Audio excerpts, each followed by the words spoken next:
Imagine walking 10 kilometers every day to go to your school, regardless of rain and sun. Imagine riding the bus to go to your school and your experience was like this. Imagine going to work in the morning but reaching your office in clothes that have been cut like this. Going to school, going to work, pursuing a career are some of the average things that average women do all over the world. But unfortunately, these are not average. In fact, they can be dangerous for many women in Bangladesh and many other developing countries. I grew up in a suburb area near Dhaka, the capital city of Bangladesh. My mother is my hero. She was the sole supporter of my education in an environment that wasn't very friendly for female education.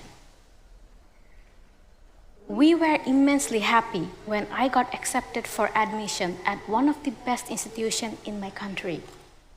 But unfortunately, my father wasn't. Not because he didn't want me to study, but because that school was very far from my house, and I would have to take a bus or other public transportation to go to that school. Some of the pictures shown here before reminds me of my school commute at the age of 17. Being touched on my back while boarding the bus, not finding any seat, struggling to stand in a super crowded bus, being verbally teased or groped, were some of the daily struggles I experienced during my 20 minutes ride to my school. But of course I couldn't complain because that would give more reasons to stop my education at that school. This is not only my story. Thousands of girls and women will tell you the same story. Times are changing. More girls in developing countries are completing their education, pursuing a career, and starting their business. Yet many of my female friends would tell me that they would rather walk than take a bus due to the fear of sexual and verbal harassment in public transportation. Unfortunately, the transport situation there has not improved much for women. A study by World Bank in 2021 revealed that 87% of female passengers in major cities and areas of Bangladesh had experienced some form of sexual harassment in public transportation. This is an alarming statistics that tells us that we have a long way to go to make transportation safe and accessible for everyone, regardless of gender. Children are also at risk while using the public transportation. In Bangladesh, 20,000 children were reported missing in 2014. In India, 96,000 children were reported missing. Parents are afraid to let their children travel alone to school or for other activities. According to the World Bank, women's ability to reach their full potential, economic potential, and social well-being is directly correlated to the level of mobility. But due to lack of proper transport facilities, compels women to consider the actual risk to their personal security and safety when traveling. In many developing countries, this has led to high dropout rates among women, limiting the opportunity for their personal and professional growth. As a transport, let's think how this lack of travel safety impacts our society. Lack of safe transportation is an obstacle towards the attainment of SDG goal number 5, which seeks to attain gender equality and empower all girls and women. Let's think how the landscape of life for a girl changes due to the lack of safe transportation and how it obstructs the attainment of SDGs. I refer to these as the 3 dropout risk phases for women in the developing country. Risk phase 1 occurs when a girl reaches her adolescence, around 12 to 18 years old. This is more visible in the rural areas. In rural areas, high schools are often located around 11 kilometers far from home. Transport hubs are also distantly located. Girls have to walk in average 10 kilometers to go to and to come back from their school. Many dangers lie during this long walking distance when they can get exposed to sexual predators and violences. For this reason, many parents in the rural areas stop their daughters' education and get them married early for the fear of social stigma. Risk phase 2 and 3 are more visible in the urban and suburban areas, occurring during university, work, and motherhood life. Before starting a family, a girl has to worry about herself while traveling. After starting a family and having her own children, she has to worry for both herself and her children's safety. And in many cases, mothers leave their job to take over the responsibility of ensuring their children's safe commute to school.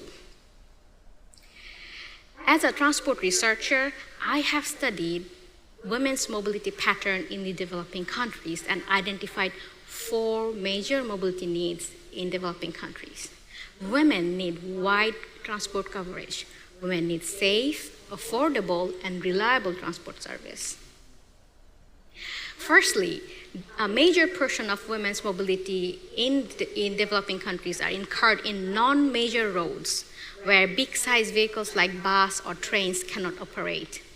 Travel safety can also get challenging when the travel has to be made by small-size informal vehicle like rickshaw, tuk-tuk, or walking. Taking safer modes like taking Uber or taxis is expensive and is not affordable for everyone for everyday commute. At the same time, women need something reliable that they can use for themselves and for their children. In many developed countries like Japan, the transport system includes a nationwide railway network and bus service with strong monitoring and tracking system. Rural areas in Japan that is suffering from depopulation are equipped with subsidized community bus service to cater to locals' mobility need. Developing countries are different. They lack the financial resources like the developed countries. Relying solely on the government would not bring a solution to this travel safety problem fast enough. That's where my research comes in. I aim to address this travel safety issue of women and children in the developing country by utilizing the community power and designing rideshare system. The objective is to achieve 3 zeros. 0 dropout from schools due to dangers during school commute. 0 dropout from employment due to unsafe and expensive transportation. 0 dropout of mothers from careers due to child chauffeuring duties. Imagine a world where it's not necessary for every family to own their private cars. Instead, multiple families can use one single car among themselves. That's the core of our community-centric rideshare model.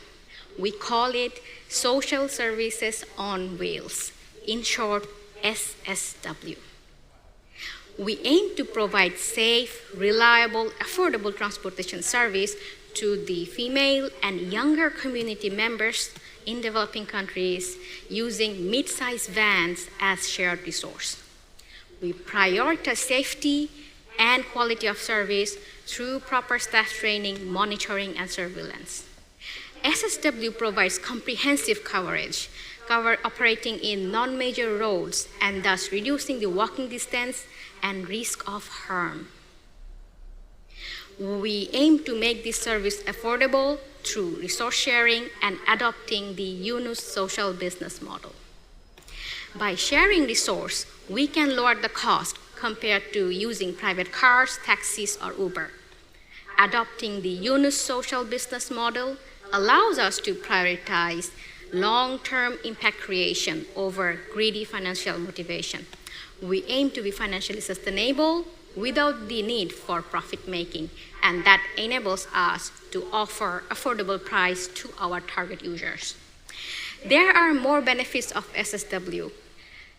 It can contribute to a safer world, a safer environment by reducing the need for owning private cars, thus reducing traffic congestion and carbon emission.